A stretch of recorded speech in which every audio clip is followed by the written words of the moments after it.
Welcome back to Random Edge Productions. I'm Tristan. Today we're going to be looking at a roundtable discussion. It's from Jordan B. Peterson clips. I like Jordan Peterson. And he's part of a roundtable discussion. I think Ben Shapiro is there, and there's other scholars that I'm not familiar with their names.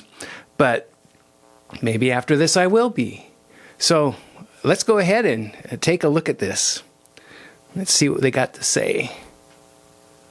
I think if you could see God clearly, you wouldn't need faith. Whoa. Before we go any further, I just realized I am way underdressed for this video. So I'm going to have to take care of that. There. That's much better. Now we can go ahead and proceed with this video.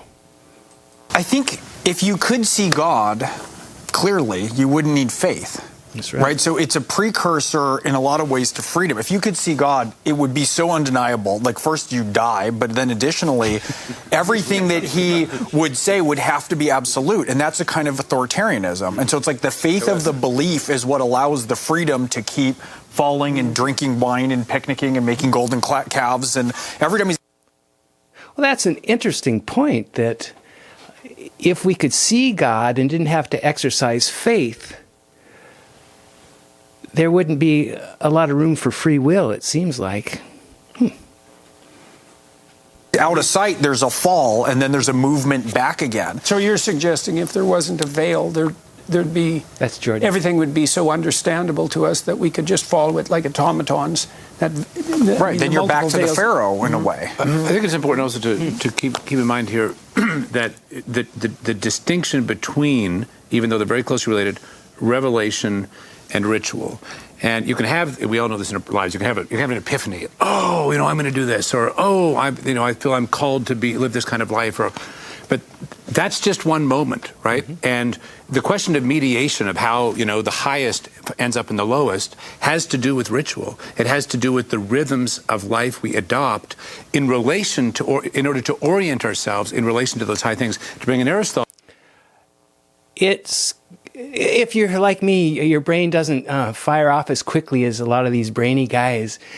It's getting deep awfully quick. Hang in there with me. Come on, hang in there with me. We'll get through this. There's a lot of deep truths here. Oh, I wish I would have brought my floaties.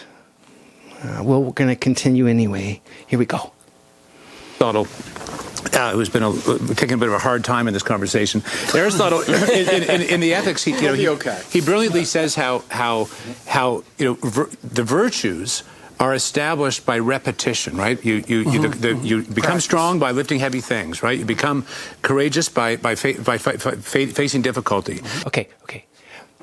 That's called discipline. We're called to be disciples, and what he's saying there is wonderful. If you repeat the action, if you're to do good, you practice good works, and pretty soon you're disciplined and you've got muscle memory, and it becomes a part of who you are. I like that. And if you want to live in relation to the highest, you need every day to break that down into you might say, the habits of holiness, or the habits of orientation. You can't spend your days, as I had been tempted to do, distracted on the internet or scrolling this or being busy from one thing to the next. He's not referring to you watching this video. Absolutely. I'm sure this isn't in mind, so don't worry. And then think, what happened to the highest? You've got to start very intentionally and build habits into your life, or you'll always be at the situation of, on again, off again. There's a revelation. That's exactly right. It's got to be daily. And again, I think that you see that, again, we're about to see that in the narrative when you talk about the big question, which is, you guys just received 5 minutes ago a revelation on this mountain from Moses and God, and you're about to sin in the most egregious way possible within 5 minutes of seeing that. And the idea in Judaism has always been that the weakest form of faith is based on seeing miracles. Oh, he is a practicing Jew. He's not a Christian believer. He's a Jewish believer. There's a distinction. And when you see a miracle, it's easy to rationalize that away. I mean, it's easy to think of any memory in your life and you say, can you recreate the feeling that you had at that moment in your life? And the answer is no. I mean, it's almost impossible to recreate a moment that happened when you fell in love with your wife for the first time. Can you recreate, like right now, the feeling that you had just sitting here? And the answer.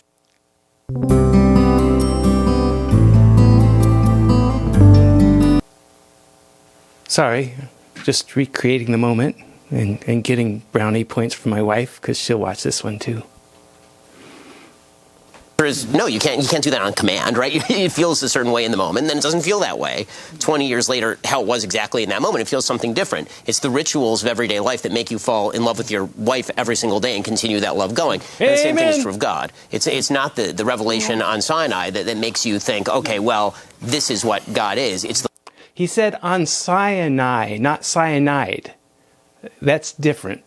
living with God every day with Him in your midst that allows true romance to actually bloom. One of the things you do with people in psychotherapy as a behaviorist is you find those things they're afraid of or disgusted by and are avoiding, and then you help them implement a practice of voluntary confrontation, voluntary incremental confrontation.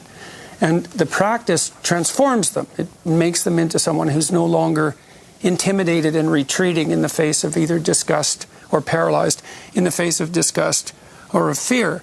And it is that practice. And I think we've lost that in our modern culture. Like people say, well, I wish I was more courageous, or I wish. I like this point too. Think about when you're raising your kids, for those who have kids, and you encourage them, just try a bite of this. Just try. Don't go by what it looks like. Just try a bite. And children have this fear of nutrition. I'm sure that's what it is. And if you could teach them that part of the rules of growing up and being in this household is you don't have to necessarily eat it all, but you have to try it.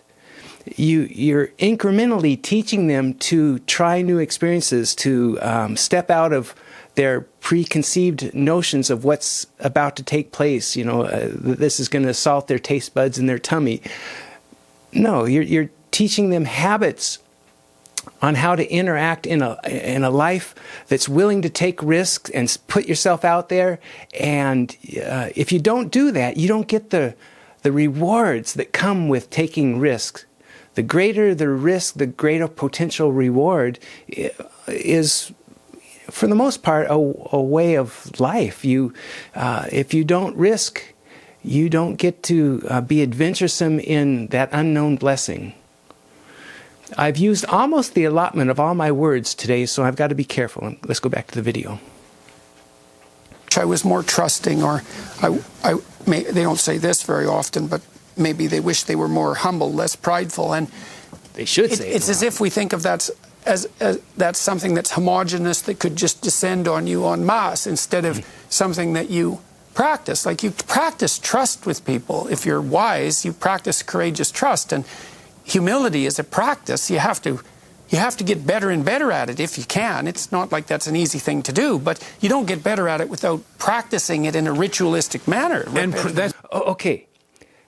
Perhaps this ties in with the title of this. Why can't we see God? Is because we don't practice in the incremental ways. See Him in the small details of day-to-day life, and you can trust Him with the big details of life.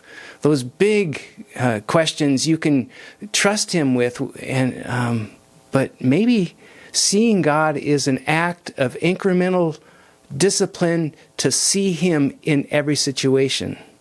Well, I hope that's what it is. I like it. That's what prayer is fundamentally asking what is highest to help you on that journey. And that it involves fundamentally the humility to station yourself in relation to that which you need and asking it for its help, day by His help, however you want to configure that. Ours is a culture without prayer.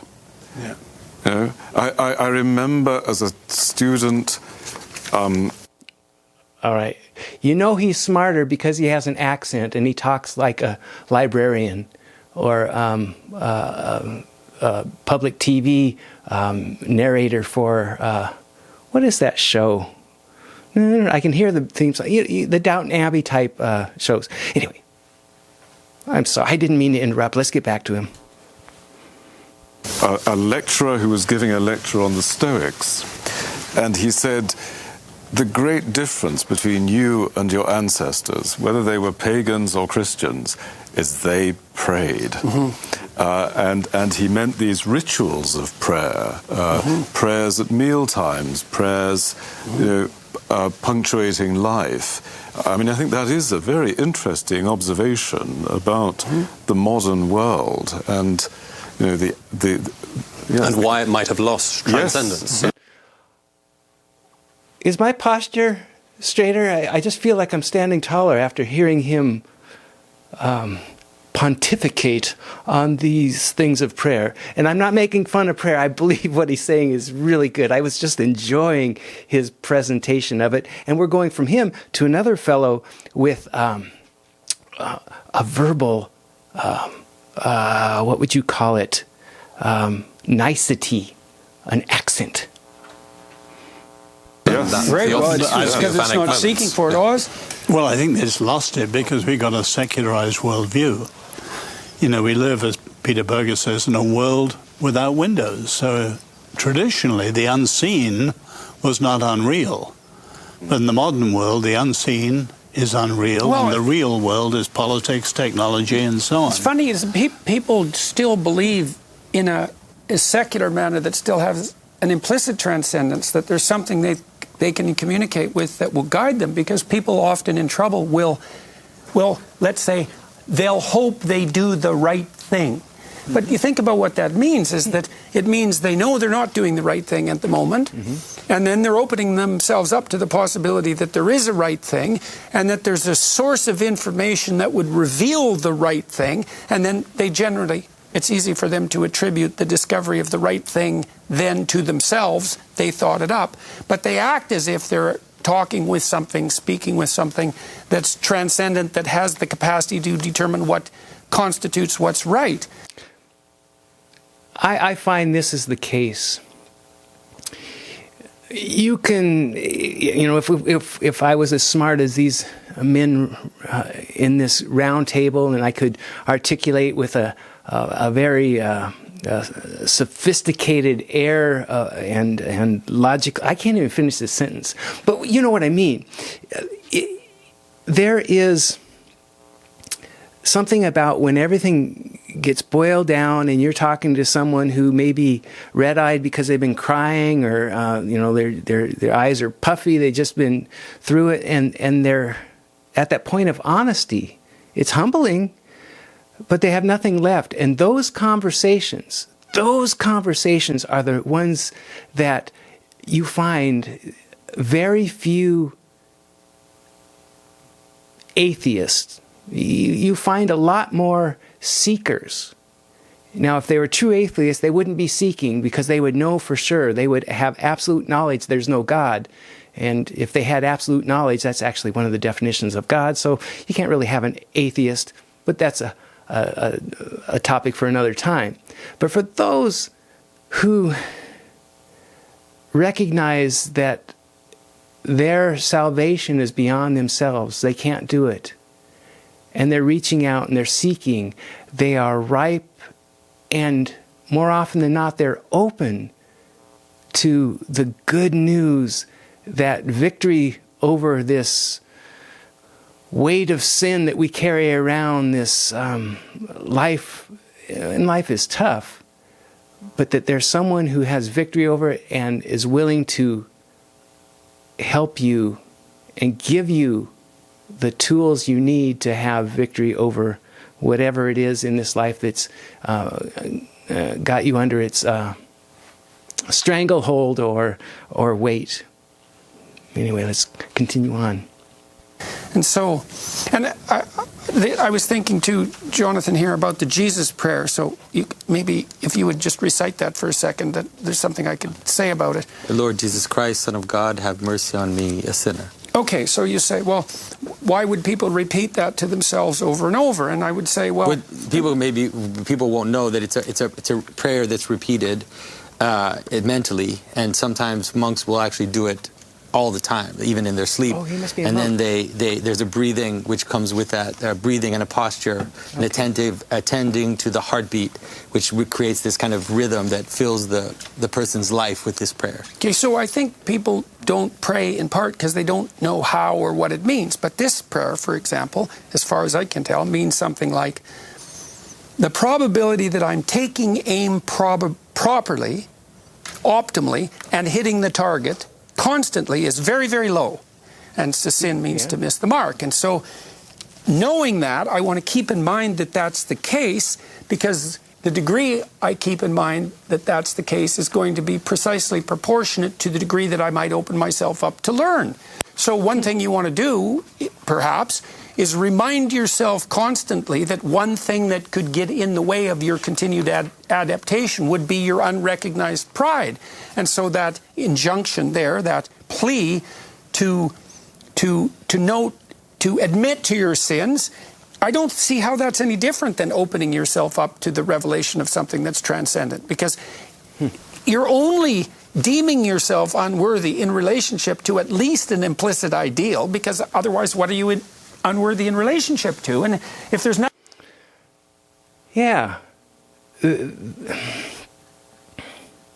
it strange how we fight against this reality that we are spiritual beings? We try to make everything material. We try to keep it to the realm of gravity, the realm of touch and taste. But when everything hits the fan and life is blown all over the place, we recognize that there's this longing inside for something more. There's this longing, there's this need to be touched by eternity. And then we recognize that our hands are unclean, our thoughts are unclean. That's that wrestling part. And for those who are, disciples of Jesus, we know that He has given us victory over death. He has washed us. He's made us clean. And that's our hope. It doesn't mean we don't stumble, but it's different. We're not seeking as ones with no hope. We're seeking as ones who have hope.